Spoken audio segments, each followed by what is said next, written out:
안녕하십니까. 족구픽스의 김주환입니다. 오늘은 제가 어떤 기술적인 부분을 말씀드릴 건 아니고요. 우리가 족구를 정말 잘할 수 있는 마음가짐에 대해서 좀 알아볼까 하는데요. 우선 첫 번째는 여러분들이 이제 족구를 시작하시는 분들 중에 보면 족구가 우리나라의 유일한 구기 종목인 걸 모르시는 분들도 사실 많이 계세요. 그리고 그 종목을 알더라도 족구가 왜 좋은지를 좀 아셨으면 좋겠어요. 족구는 흔히 우리가 내전근이라는 근육을 많이 코칭을 하는데, 사실 내전근이라는 게 우리 몸에 정말 중요한 근육이거든요. 그 내전근이 약화가 되면 생식기를 받쳐주는 근육이다 보니까 뭐 치질, 전립선, 정력, 특히 여자들 요실금하고 관련된 근육이 내전근이에요. 그래서 우리 족구가 그냥 막연하게 그냥 하는 운동이 아니고 내전근을 위주로 해서 우리 몸에 정말 좋은 근육을 단련시켜주는 구기 종목이라는 걸 꼭 아셨으면 좋겠고요. 그리고 이제 족구를 누구나 다 잘하고 싶어 하세요. 근데 사실은 수비, 토스, 공격, 아니면 뭐 우수비, 자수비, 토스 공격을 했을 때 우리가 모든 인구 중에 과연 공격수가 몇 프로 정도 될까요? 여러분들 몇 프로 정도 되는 것 같으세요? 수비 토스 공격이라고 하면 33%가 되는 게 맞고, 우수비 자수비 토스 공격하면 25%가 되는 게 맞지만, 실질적으로 자기 입으로 자기가 어디 가서든 공격수라고 할 수 있는 분들은 제가 생각했을 때는 족구 인구 중에 10% 네, 정도 되는 것 같아요. 근데 왜 10%뿐이 안 될까라는 고민을 좀 사실 해보셔야 돼요.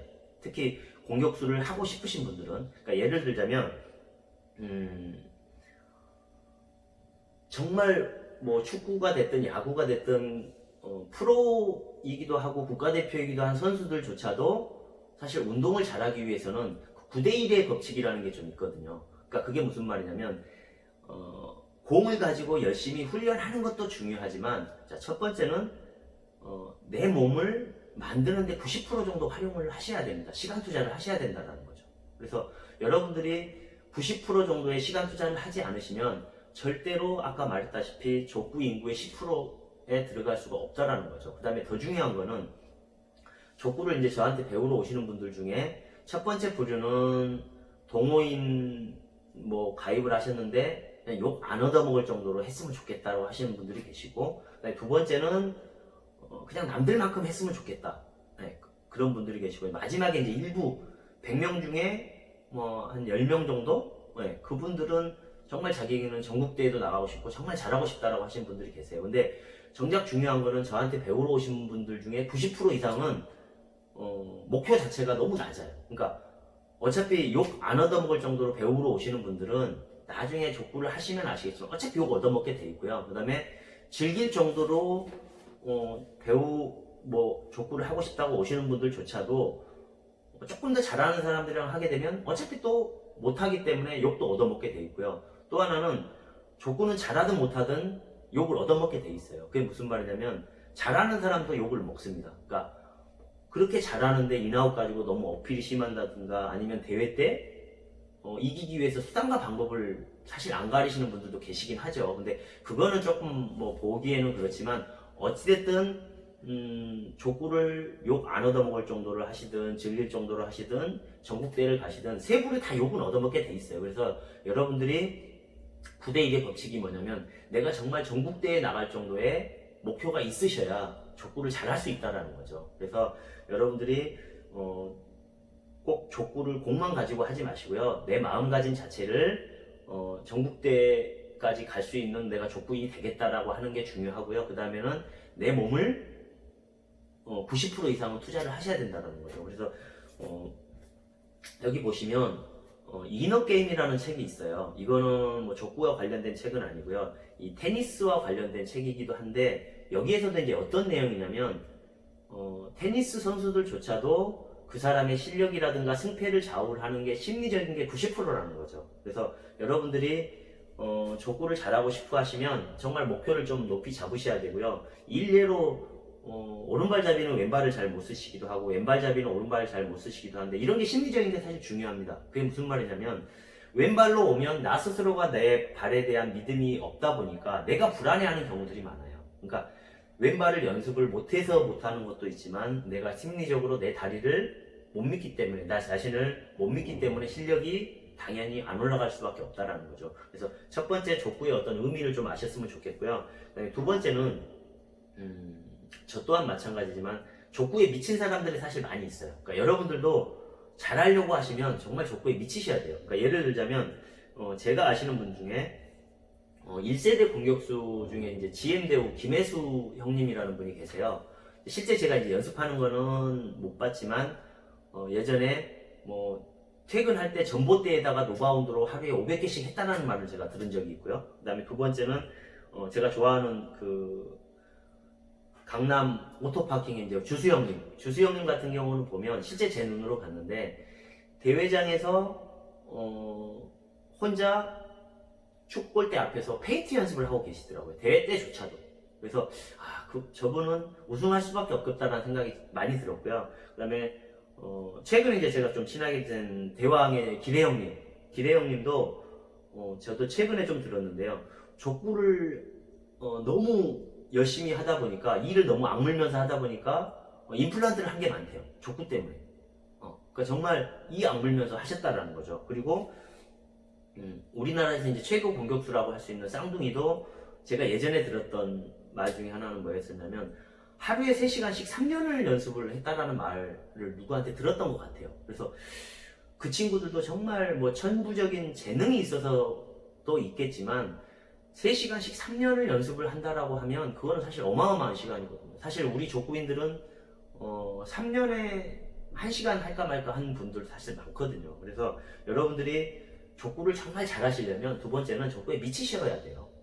그러니까 저도 개인적으로는 예전에 직장 다닐 때 1.5kg 뭐 모래주머니도 차고 다녔던 적도 있고요. 그 다음에 아침 저녁으로 저는 하루에 2번씩 연습했었어요. 왜 그러냐면 제가 신체 조건이 그만큼 부족하다 보니까 하루에 2번씩 하면 되겠다. 그래서 뭐 새벽에 일어나서 발차기 하고 퇴근하고 뭐 술 먹고 오면 어차피 씻어야 되니까 놀이터 가서 한 15분 20분만 발차기 100개 정도만 해도 땀이 나거든요. 그래서 저 같은 경우는 하루에 2번씩 거의 6개월 정도 매일 해봤던 적이 있어요. 그래서 여러분들이 족구를 잘 하시려면 정말 미친 사람이 돼야 됩니다. 그래서 족구를 내 삶의 전부처럼 하시면 분명히 족구가 여러분의 삶으로 들어오실 거고요. 또 저한테 이제 배우러 오시는 분들 중에 한 3개월 정도만 배워서 가시는 분들이 많아요. 근데 저는 그런 말씀을 드리고 싶어요. 그분들을 뭐 비하한다라는 건 아니고요. 여러분들이 직장 생활을 하든 사회 생활을 했을 때 3개월이라는 거는 사실 계약직이거든요. 알바를 좀 넘어서면 계약직. 근데 3개월만 잘해서 정직이 됐는데 열심히 안 하면 당연히 진급도 힘들 거고 인정을 못 받을 거예요. 그래서 저는 여러분들이 3개월 정도만 열심히 해서 그냥 족구의 계약직 선수가 아니었으면 좋겠어요. 그래서 예를 들자면 그 최근에 제가 봤던 양학성 선수, 체조 선수죠. 그 친구는 4초를 뛰기 위해서 4년 동안 연습을 해야 되고 4만 번을 뛴다는 거죠. 그래서 우리 족구인들도 정말 잘하고는 싶은데 어떻게 해야 될지 모르시는 분들 정말 한번 미쳐보셨으면 좋겠어요. 네. 그리고 세 번째는 제가 오늘 이제 한 9가지 정도 말씀을 드릴 텐데 세 번째는 여러분들이 족구를 잘해야 되는 이유 그거를 좀 말씀드리고 싶어요. 그러니까 우리가 사회생활을 하면서 아니면 가정생활을 하면서 사실은 이렇게 나이스라는 표현을 들어본 적은 사실 많지 않아요. 그러니까 회사에서도 잘 해봐야 본전이고 못하면 욕먹고 뭐 집에다가 뭐 월급을 갖다 줘도 요즘에는 자동이체로 이체가 되다 보니까 자식들조차도 뭐 아빠가 사실 돈을 벌어다 주는지를 잘 모르는 친구들도 많고 중요한 거는 매달 월급은 들어가지만 고맙다라는 표현을 뭐 와이프나 자식들이 그런 표현 자체도 안 한다는 거죠. 그리고 뭐 족구인들이 뭐 꼭 남자들만 있는 건 아니지만 남자들 기준으로 해서 말씀드리긴 죄송한데 하여튼 뭐 배우자들이 그런 경제적인 부분에 대해서 감사함을 표현을 안 한다는 거죠. 근데 족구는 뭐 싸우기도 하고 마음도 안 맞긴 하지만 우리가 나이스라는 표현을 해줍니다. 정말 잘했다. 10번 중에 한 번일지는 모르겠지만 그렇다라고 하면 우리가 정말 소중한 나의 자존감을 확인하는 그런 시간일 수도 있거든요. 그리고 또 하나는 제일 중요한 건데, 우선은 살면서 재밌는 일이 별로 없어요. 족구에 어느 정도 발을 담그고 계시는 분들은 족구가 재밌는 건 알고 계시거든요. 그러니까 잘 하셔야 되는 거죠. 그리고 어찌됐든 족구장에서는 그분이 뭐 개인적으로 회사 사장님이든 집에서 가장이든 그거 다 필요 없어요. 족구장에서는 족구 잘 하시는 분들이 큰 소리를 치게 돼 있거든요. 그래서 여러분들이 족구를 잘해야 되는 이유는 재밌기도 하고, 여러분들이 재밌는 그런 시간 속에서 어떤 자존감을 챙길 수 있는 소중한 시간이기 때문에 좀 잘 하셨으면 좋겠고요. 예를 들자면 내일 저한테 이제 족구를 배우러 오시는 분이 나이가 좀 많으신 분이 계세요. 그분은 79세. 네, 정말 대단하신 분이거든요. 그러니까 실력을 떠나서 대단하시다고 할 수 있는 거죠. 그래서 저는 여러분들이 꼭 잘하고 못하고를 떠나서 오랫동안 우리가 웃으면서 재밌게 할 수 있는 운동을 좀 즐기셨으면 좋겠고요. 그리고 우리가 이제 잘해야 되는 이유를 제가 말씀을 드렸는데, 특히 한 가지만 더 말씀을 드리고 이제 넘어갈게요. 40 넘어서 족구를 배우러 오시는 분들 중에 좀 단점이 있어요. 그분들은 어느 정도 인생 경험도 있고, 뭐 어떻게 보면 인생의 어떤 지혜가 있다 보니까 기본기를 가르쳐 줬을 때 기본기가 될 때까지 연습을 하셔야 되는데, 기본기가 되다가 안 되면 다른 방법을 쓰시고, 아니면 다른 사람한테 배우기도 하고, 아니면 여기저기 사람들한테 너무 많이 물어보시는 거죠. 그러니까 기본기는 비법이 있는 게 아니고 될 때까지 하셔야 되는 거예요. 그래서 40 넘으신 분들은 특히 어떤 경우의 수 아니면 다른 방법들을 찾지 마시고요. 그거는 나중에 기본기가 쌓였을 때 어떤 코스라든가 타법에 대한 고민들을 그렇게 하시면 되지, 배울 때 그런 어떤 머리를 쓰시면 한계에 부딪히는 경우들을 많이 볼 수가 있어요. 그래서 특히 젊은 친구들은 시키면 될 때까지 하거든요. 그래서 여러분들이 꼭 어떤 기본기를 쌓을 때까지는 아무런 비법을 찾지 마시고 무식하게 하는 방법뿐이 없다라는 거를 말씀드리고 싶고요. 그래서 특히 나이 드신 분들한테는 이런 말씀을 꼭 드리고 싶어요.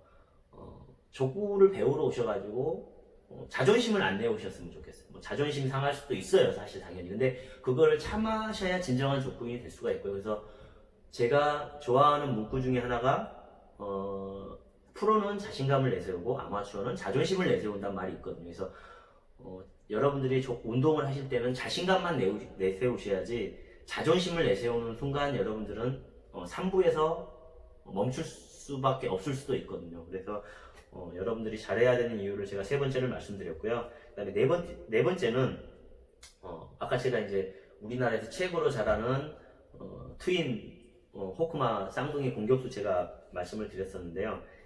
하늘의 법칙이라는 게 있어요. 그게 하늘의 법칙이라는 게 뭐냐면, 이 하늘 천자를 써서 하늘도 감동시킬 수 있는 어떤 법칙. 그게 무슨 말이냐면 천일, 그러니까 3년 정도 되는 거죠. 3년 동안 정말 열심히 하면 어느 분야든 궤도에 오른다라는 거죠. 그래서 여러분들이 아까 제가 3개월만 배워서 어떤 비법을 찾아보고 되다가 안 되면 포기를 하고 그러시는 분들이 계시는데, 그런 분들은 계약직이 될 수밖에 없는 거라는 거죠. 여러분들이 족구를 정말 잘하고 싶으시면 3개월이 아니고 3년은 정말 열심히 해보셔야 됩니다. 그래서 네 번째는 미친 듯이 하시는데 그 기간 3년 정도 해보셔야 되고요. 그래서 특히 족구의 실력은 이 계단식으로 이렇게 올라가거든요. 근데 대부분 한 단계만 가서 평생 가시는 분들이 많아요. 근데 그분들의 공통적인 특징이 뭐냐면 너무 조급하세요. 지금 당장 실력이 안 늘면 지금 당장 내가 누구를 당장 이기고 싶은데 못 이기면 그러면 반대로 말하면 실력이 안 늘면 스스로 빨리 지치실 수 있다는 거죠. 그래서 너무 짧게 생각하지 마시고 3년 정도 미친 듯이 해보시면 여러분들이 실력은 무조건 늘게 돼 있습니다. 그러니까 예를 들자면 저 같은 경우는 거의 2002년부터 족구를 시작을 했었는데요. 저는 그때도 족구를 하고 나서 남는 시간에 월드컵을 봤었거든요. 근데 예를 들자면 족구인들 중에도 가끔 이제 족구장에서 그런 이야기를 많이 하세요. 뭐 유현진이 야구 뭐 걱정해주는 분들도 계시고, 아니면 뭐 축구 손흥민이 뭐 잘했다 했다. 저는 근데 뭐 그렇게 생각합니다. 저는 족구인이기 때문에 유현진이라든가 손흥민이는 우리가 지금 사실 걱정해줄 레벨이 아니거든요. 그 친구들은 일주일 연봉이 우리 1년 연봉보다 더 비쌀 거고 실력도 훨씬 높기 때문에 우리가 걱정해줄 레벨이 아니라 사실 우리가 걱정해야 될 거는 우리의 실력을 걱정해야 되는 거지. 정말 잘 나가는 선수들 나는 걱정하는 거는 좋긴 하죠. 제가 그걸 비하를 하는 건 아니에요. 근데 그것도 하나의 방법이긴 하겠지만 그럴 시간이면 저는 연습을 더 하셨으면 좋겠다라는 겁니다. 여러분들이 족구를 그렇게 하셨으면 좋겠고요. 자, 다섯 번째는 우리가 정말 족구를 잘할 수 있는 다섯 번째는 몸을 만드셔야 됩니다. 아까 제가 처음에 9대1 법칙을 말씀드렸는데 이만기 씨, 그 천하장사 이만기 씨도 그런 이야기를 하더라고요. 씨름의 기술이 108가지가 있는데 90%는 체력이라는 거죠. 10%는 그거를 기술을 어떻게 우리가 효과적으로 하느냐지 90%는 무조건 체력이라는 거예요. 근데 우리 족구인들은 90% 이상을 공에 차는 데만 집중을 많이 하시고 못 만드는 데 절대 집중을 안 하세요. 근데 그래서 예를 들자면 그 타이거 우즈도 저는 말씀을 드리고 싶어요. 타이거 우즈가 왜 골프계에서 어마어마한 선수가 됐는지 그 원인 중에 하나는 뭐였냐면 그 전까지의 어떤 골프 선수들은 다 몸 관리를 안 했고요. 그냥 골프만 쳤대요. 근데 타이거 우즈가 처음으로 시도했던 게 몸을 만들면서 골프 선수를 시작을 했다라는 거죠. 그래서 타이거 우즈 이후에 나오는 골프 선수는 다 몸들이 호리호리하고 헬스장에서 트레이닝을 많이 했었고요. 그 전에 있는 선배 그 골프 선수들은 다 배가 나온 선수들이 많았대요. 그래서 타이거 우즈가 그만큼 대단한 실력이라든가 어떤 이슈를 많이 만들었던 이유 중에 하나는 실력도 실력이지만 그 밑바탕에는 몸 만들기를 정말 많이 했고요. 더 중요한 거는 세계적으로 제일 잘하는 골프 선수임에도 아직까지도 코치가 있다는 거죠. 과연 그 코치가 자기보다 잘하는 코치일까요? 그건 아닐 것 같아요. 근데 그 코치가 있는 이유는 지금 하는 동작에서도 하는 중간중간에 뭐가 문제인지 봐줄 수 있는 사람이 사실 필요하거든요. 그래서 여러분들이 다섯 번째는 맨날 공만 가지고 어떤 족구 연습을 하지 마시고요. 저축성 운동을 좀 많이 해주세요. 90%를. 그리고 특히나 몸을 만드실 때 아까도 말씀드렸다시피 40대 이후에 족구를 시작하시는 분들은 무조건 유연성 운동을 하셔야 돼요. 봄에 본인 이왕이면 다리도 찢어지시면 좋겠고 척추 쪽도 부드러워져야 되고 그 다음에 고관절 아니면 어깨가 잘 안 돌아가시는 분도 많아요. 이제 그런 분들은 공격하실 때 보면 어깨 힘을 많이 쓰시거든요. 특히나 요즘같이 의학 기술이 발달되는 어떤 시대에서는 그거 아세요? 여러분 우리 나이에 0.7을 곱하는 게 사실 실제 우리 신체 나이래요. 그러니까 여러분들도 족구 인구 중에도 보면 친구들하고 족구하는 분들하고 이제 나이를 연령대를 보시면 특히 40, 50대가 올라가면 친구들이 훨씬 신체 연령이 떨어지는 거죠. 근데 그 나이 때 여러분들이 만약에 60이라고 하더라도 6, 7은 42살이 여러분들의 신체 나이예요. 근데 우리 족구인들은 50대만 돼도 나이가 먹었다고 포기를 하시고 이제 운동을 안 하시려고 하죠. 근데 저는 내일 오시는 79세 되시는 분도 계시지만 여러분들이 70세, 80대까지도 계속 90%는 몸 만들기를 하면서 족구를 하신다라고 하면 실력은 안 늘 수가 없다라는 거죠. 그거를 꼭 말씀드리고 싶고요. 여기서 또 하나 여러분들이 이제 실력이 없더라도 이제 대회 제가 말씀도 드리겠지만 대회 구경도 좀 많이 가보셔야 되고요. 대회 구경 가셔서 여러분들이 주전자도 많이 해보셔야 돼요. 어떻게 하는 것도 중요하지만 그런 큰 대회를 주전자를 들고 다니면서 응원도 좀 해보시고 그리고 나서 어떤 내가 주전자가 됐는데 어느 순간에 이 주전자에서 나를 빼면 자자를 빼면 내가 주전이 될 수도 있거든요. 그래서 여러분들이 지금은 내가 주전자일 수 있지만 언젠가는 내가 주전이 될 수 있다라는 자신감을 가지고 하시면 분명히 실력은 늘 수 있습니다. 그리고 마지막은 아니고요. 여섯 번째는 족구를 정말 잘 하시려면 아까 족구에 미쳐보셔야 되고 그 다음에 미친 듯이 될 때까지 하셔야 되고 몸을 만드셔서 이제는 교류전을 좀 다니셔야 됩니다.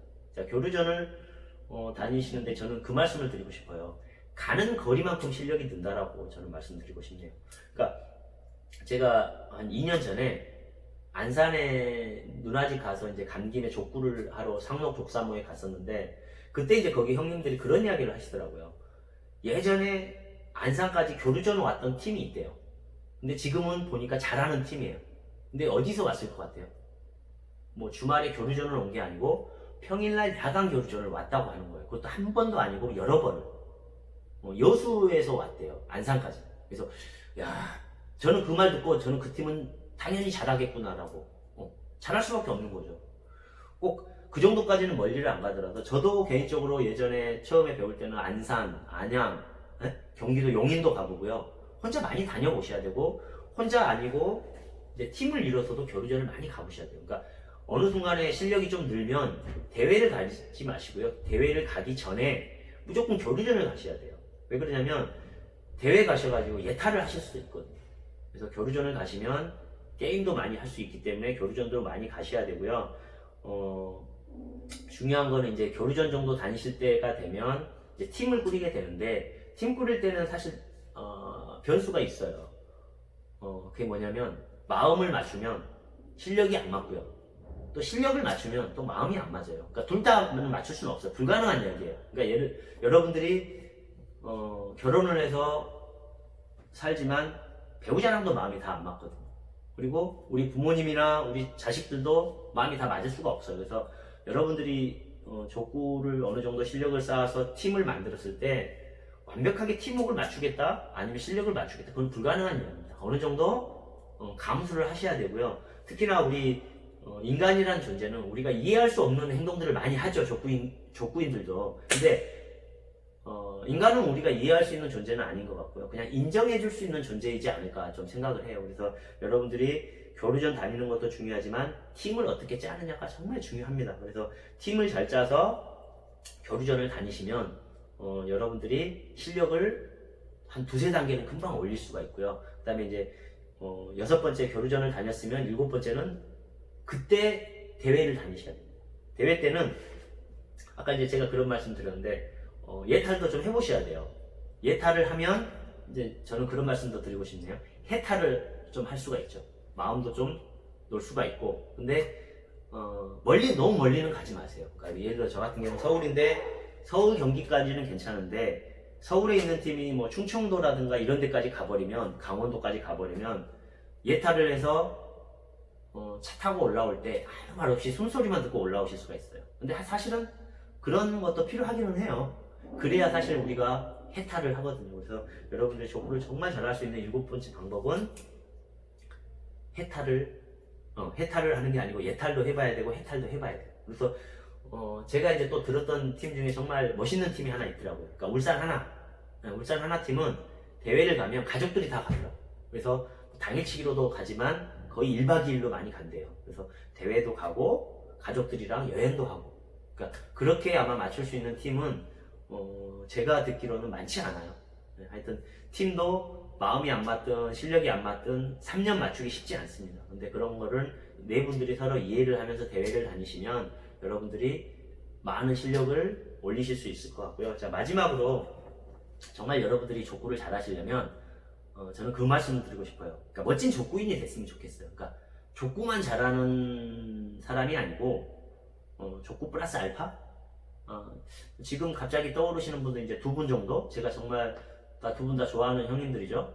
하이트맨 형님. 족구도 잘하지만 족구 말고도 우리 족구인들한테 봉사해주는 게 있어요. 알파가 있어요. 정말 멋있죠. 정말 박수 한번 꼭 드리고 싶고요. 그 다음에 이제 2번째는 우리 유튜브에서 이랑 형님, 상영이 형님 유튜브를 찍으면 사투리로 인해서